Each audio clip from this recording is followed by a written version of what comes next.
అపూర్వ plan ప్రకారం ఎలాగైనా గగన్ని arrest చేయించి ఆ సూర్య పగ మొత్తం తీర్చేలా, నా పగ తీర్చుకునేలా ప్లాన్ చేస్తుంది. మత్తు పదార్థాలు తెప్పిస్తుంది.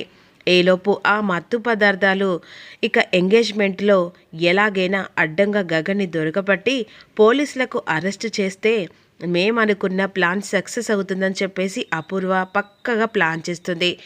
ఈలోపు ఎంగేజ్మెంట్కి ఒప్పుకున్న అపూర్వ చిరచంద్ర వెనకాల భూమి ప్లాన్ తెలుసుకోలేకపోతుంది.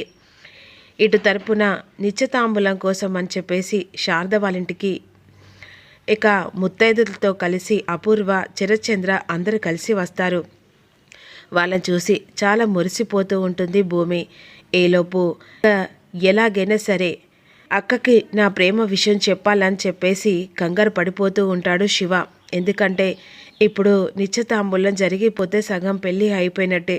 కానీ బిందును ప్రేమిస్తున్న విషయం అక్కకి ఎలా చెప్పాలి అని విధంగా అనుకుంటుండగా, అరే తమ్ముడు శివ, తయారైనవారా? చాలా బాగున్నవరా, నా దిష్టే తగిలేలా ఉంది. ఒక విషయం చెప్పన్నారా, ఈరోజు మాత్రం చాలా సంతోషంగా ఉంది. ఎందుకంటే మన తరపున అమ్మా నాన్న ఎవరూ లేరు. ఎలా అని అనుకుంటున్న సమయంలో నాన్న పిన్ని ఇద్దరూ ఒప్పుకున్నారు. నీ తరపున వాళ్ళు అమ్మ నాన్నగా నిలబడుతున్నారు. ఇప్పుడు వాళ్ళు వచ్చారదా అనేసరికి ఇక శివ బాధపడుతూ ఉంటాడు. ఇప్పుడే మంచి ఛాన్స్, అక్కకు చెప్తే అర్థం చేసుకోదా అని అంటుండగా, అక్క నీకు ఒక విషయం చెప్పాలక్క. నీ విషయం కాదురా, నేను ఎంత సంతోషంగా ఉన్నాను తెలుసా? అసలు ఈరోజు నేను సంతోషంగా ఉండడం కారణం ఎవరో తెలుసా? అది నువ్వేరా. నేనెందుకు అవుతానక్క? అవునరా, బావ నన్ను ఎంత దూరం పెట్టాడో. నీ మెడలో నేను 3 ముళ్ళు వేయలేదు, అసలు నువ్వు నా భార్యవు కానే కాదని చెప్పేసి చాలా బాధ పెట్టాడు. కానీ ఏదో ఒక రోజు నిజం ఎప్పుడు ఉండదు కదా, బయటపడుతుందిలే అని చెప్పేసి అనుకున్నాను. కానీ బావ నన్ను ఇంత తొందరగా అర్థం చేసుకుంటాడని అస్సలు అది అనుకోలేదు. ఒక కారణం నువ్వే. ఎందుకంటే పూర్ణిని ఇష్టపడ్డావు, పెళ్లి చేసుకుంటున్నావు. ఇక నా విషయం కూడా బావకు అర్థమైంది కూడా. ఇప్పుడు మీది ఇద్దరు చేపట్టే ఈరోజు బావ నన్ను అర్థం చేసుకొని భార్యగా ఒప్పుకున్నాడు. దానికి కారణం ఎవర్రా? నువ్వు కదా అనేసరికి ఇక తన ప్రేమ విషయం చెప్తే బావ అపార్థం చేసుకుంటాడేమో అని ఆలోచిస్తూ ఉంటాడు. అందుకనే నీకు ఎన్ని థ్యాంక్స్ చెప్పినా చాలా తక్కువేరా. నీ వల్ల ఈరోజు నేను ఎంత సంతోషంగా ఉన్నానో, అసలు ఆ సంతోషం ఇంత త్వరగా వస్తుందని అస్సలు అనుకోలేదురా అని విధంగా శివకు చాలా స్పెషల్గా థ్యాంక్ చెప్తూ ఉంటుంది. సరే మాటల్లో పడి మర్చిపోయాను, పిన్ని నాన్న వచ్చారు, త్వరగా వాళ్ళకి కావాల్సిన ఏర్పాట్లు చేస్తాను, త్వరగా రెడీ, నువ్వు ఇక ఇద్దరు రాండిరా అని చెప్పేసి అంటుంది. అప్పుడు వెంటనే సరే అని చెప్పేసి అక్కడి నుంచి భూమి వెళ్ళిపోతుంది. అయ్యో, నా ప్రేమ విషయం చెప్దామంటే అక్క జీవితం ఇప్పుడు బావ అర్థం చేసుకొని అక్కను దగ్గర తీసుకున్నాడు, ప్రేమిస్తున్నాడు. కానీ ఇప్పుడు నా స్వార్థం కోసమని అక్క జీవితాన్ని ఇలా ఏం చేయలేను. ఎందుకంటే ఈరోజు నేను ఇలా ఉన్నానంటే కారణం మా అక్కే. వద్దు, నాకు ఏ ప్రేమ వద్దు, అక్క జీవితమే నాకు ముఖ్యం అని చెప్పేసి శివ మనసులో నిర్ణయించుకుంటాడు. ఇక మరోవైపు అక్కడ తాంబూలాలకి నిశ్చితార్థానికి ఇక ఎంగేజ్మెంట్ జరిగిపోతుంది. ఈ జీవితం నాకెందుకు, నేను బ్రతకలేనని చెప్పేసి నిర్ణయించుకుంటుంది బిందు. ఎందుకంటే ఇప్పుడు శివను పెళ్లి చేసుకున్న అత్తయ్య శివను చంపేస్తుంది. అసలు శివను దూరం తీసుకొని నేనేం ఇలా బ్రతికుండడం కారణం ఏంటి? వద్దు అని చెప్పేసి ఇక బిందు కూడా నిర్ణయించుకుంటుంది. మరోవైపు ఇక కాఫీ టీలు తీసుకొని హాల్లోకి భూమి వస్తుంది. అందరు కలిసి ఇక ముత్తైదులు కూడా అలా కూర్చుంటారు. ఈలోపు శివ ఇక చిరచంద్ర వైపు, పూర్ణి శారద వైపు అలా ఉన్న తర్వాత తాంబూలాలు అందుకుంటున్న సమయంలో ఇక ఈలోపు వెంటనే సూర్య పోలీసులకు ఫోన్ చేసి, పలానా మత్తు పదార్థాలు సప్లై అవుతున్నాయి ఇన్స్పెక్టర్, మీరు త్వరగా వెళ్ళి వాళ్ళని రెడ్ హ్యాండెడ్గా పట్టుకుంటే ఇక ఆ మూట దొరికిపోతారు, నేను అడ్రస్ చెప్తానని చెప్పేసి సూర్య పక్కగా ప్లాన్తో ఇక గగన్ వాళ్ళ ఇంటి అడ్రస్ చెప్తాడు. ఎవరు మీరు అంటుండగా, మీకు ఇన్ఫర్మేషన్ కావాలా, నా అడ్రస్ కావాలా అని చెప్పేసి సూర్య వాయిస్ చేంజ్ చేసి మాట్లాడతారు. మేము ఆ మూట కోసమే చాలా రోజుల నుంచి వెతుకుతున్నాం, కానీ తెలివితో చాలా తప్పించుకుంటున్నారు అని చెప్పేసి ఆ కానిస్టేబుల్ ఇక ఎస్ఐ వాళ్ళు అంటూ ఉంటారు, ఇప్పుడు నేను పక్కా ఇన్ఫర్మేషన్ ఇచ్చాను సార్, మీరు వెళ్ళి త్వరగా పట్టుకుంటే వాళ్ళు దొరికిపోతారు అని చెప్పేసి అన్న తర్వాత వెంటనే అక్కడి నుంచి గగన్ వాళ్ళ ఇంటికి బయలుదేరుతుండగా ఇక్కడ ఎంగేజ్మెంట్ జరుగుతూ ఉంటుంది.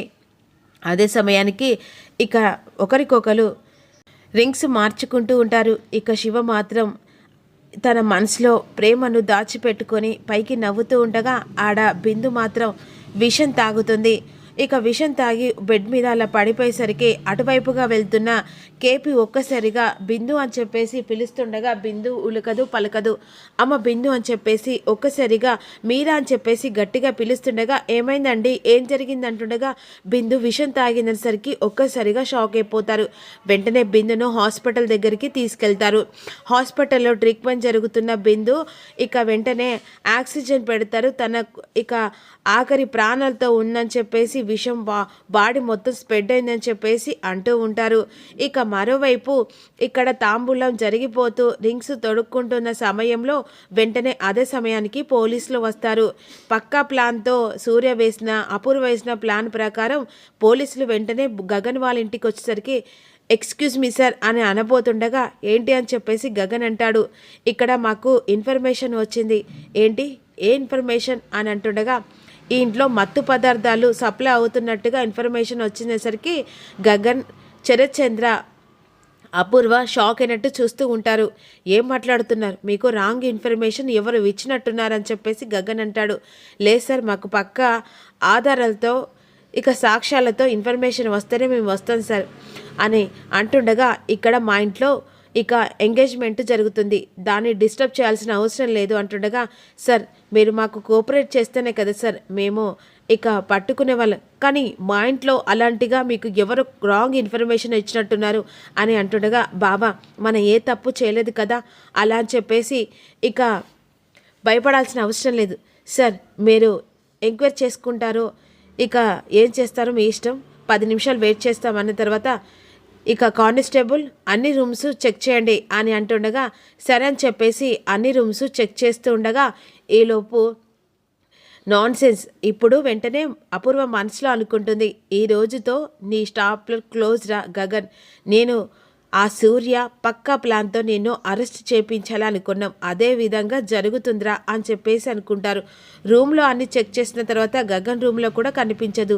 అదేంటి, వీన్ రూమ్లో కదా నేను మత్తు పదార్థాలు పెట్టాను, ఏమైనట్టు అని చెప్పేసి అంటుండగా భూమి రూమ్లో మత్తు పదార్థాలు దొరుకుతాయి.